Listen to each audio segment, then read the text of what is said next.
Welcome back. Welcome, welcome, welcome. Hope you're enjoying the show so far. Our next guest is the project manager of the NYC LGBT Historic Sites project. It's a wonderful project. She joins us today to broaden our knowledge of the LGBT history beyond Stonewall. So please welcome to the show, Amanda Davis. Amanda, welcome. Thanks, Bob. Thanks for having me. Tell us about this wonderful project. So we began in 2015. We're a group of historic preservationists, and this is building off work that our founders had started in the early 1990s with the other LGBT preservationists and architects to document LGBT history in New York City. So through a grant from the National Park Service, an initial grant to get us launched in 2015, we've gone on to document now close to 350 historic sites in all 5 boroughs of New York City, and we're still documenting sites and adding to our website. Wow. I don't know if you can give us a little history, something that we don't know. Tell us. I mean, there's a lot that we probably don't know because you have all of the information. Yeah, I mean, there's so much, especially in a city as diverse as New York City, as vast. Many people know about Stonewall, the 1969 uprising. At the Stonewall Inn in Greenwich Village. They kind of launched a new wave in the LGBT civil rights movement. It actually had been going on a couple of decades earlier than that, but that really set it into a whole new trajectory. And just in the Bronx, there's wonderful history. We've uncovered a few, such as I think of someone like Mabel Hampton, who she was active in the Harlem Renaissance in the 1920s, and from the 1940s through the 1980s lived with her partner, whom she referred to as her wife, in the Bronx. And she was also an important member of the Lesbian History Archives, which was founded in the 1970s and documents lesbian life and community in New York City. So just someone like that showing an everyday person living in the Bronx, making a difference, which is really great. And back then they had to hide it more, maybe, as opposed to what's happening now? In the 1920s, it was actually much more open. And then going into the 40s and after World War II, life became a bit more closeted, a lot more closeted actually. And then in the 50s and 60s, you did have LGBT groups organizing and trying to fight for their rights. And it really culminated at Stonewall. And then after that, into the 1970s is when gay life really became much more open, although discrimination obviously still existed. Well, there's always a struggle. Did you have any struggle during the pandemic on getting these sites recognized? Well, we the most public face of the project is our website, and we have a map on our homepage of these close to 350 pins where anyone can click. So we're still researching behind the scenes. Some of this history, especially more recent history, it's more about talking to people and getting their recollections. It's not always in libraries, but there are a lot of digital archives available. And we're also doing public programming on Zoom, which is available on our YouTube channel for people who would like to check in on what we've been doing. So we've been making it work, as we all have been trying to adjust in these times. Any events coming up that we should know about? We have one on this woman. She went by the name Eve Adams.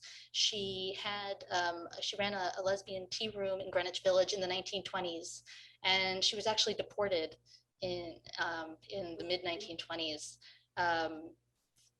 for being gay, and so she ended up in Europe and was eventually sent to Auschwitz. She's also Jewish, so it's kind of a striking history. But that's something we have coming up, I believe in May. That's what I didn't know. I didn't know they deported people for being gay.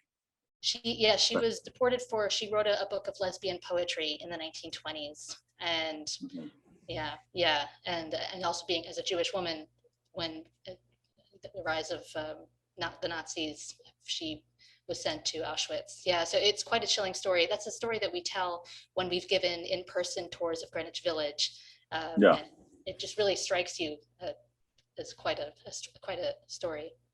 Yeah. So when you give those tours in the village or other places, notable places that you've come up with, what does it look like? What are some of the things that you that people can see or experience?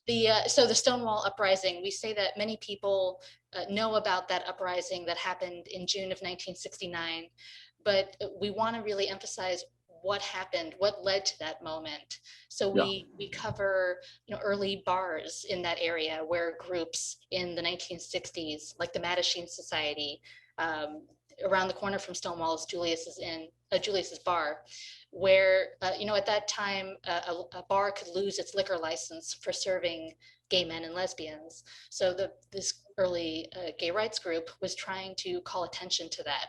So that's something we stopped by. We stopped by an early gay and lesbian bookstore near Stonewall.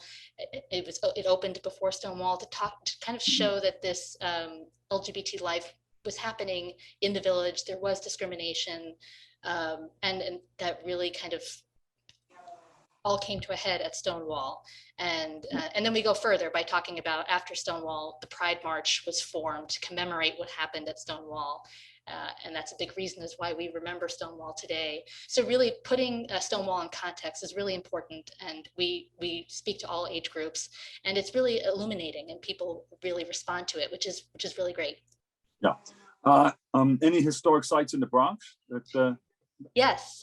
So in addition to Mabel Hampton, I mentioned earlier, people may remember Christine Jorgensen, who was the first person in the United States to be really well known as a trans woman.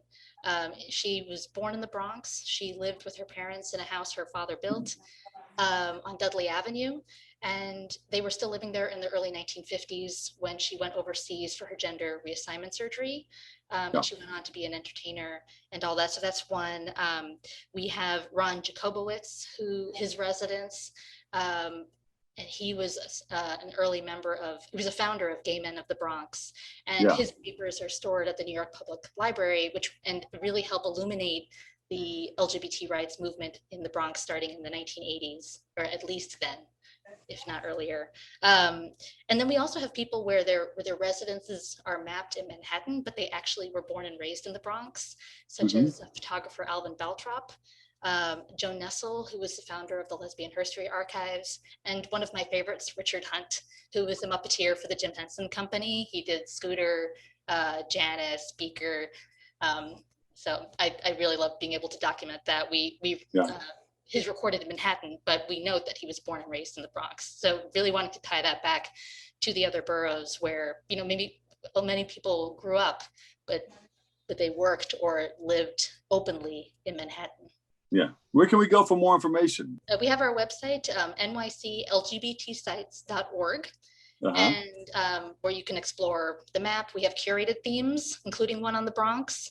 And we're always looking for suggestions. If people in the Bronx know of sites that they feel should be on the website, please get in touch with us. And we also have our social media presence at NYC LGBT Sites. We're on Instagram, Facebook, and Twitter, and also we have our YouTube channel. Amanda Davis, thank you so much. Thank you for all the wonderful information, and thank you for the work that you're doing. Great. Thank you for having me. Unfortunately, that's all the work we have for today's show. We thank you for letting us share in this space and time with you. Always remember this: what you are is God's gift to you, and what you make of yourself is your gift to God. So choose your choice. Let your choice control the chooser. For all of us here at BronxNet, have a great and enjoyable day. Remember, whether you say you can or you can't, either way, you're right. I'll see you over 107.5 WBLS. Love you all. Peace.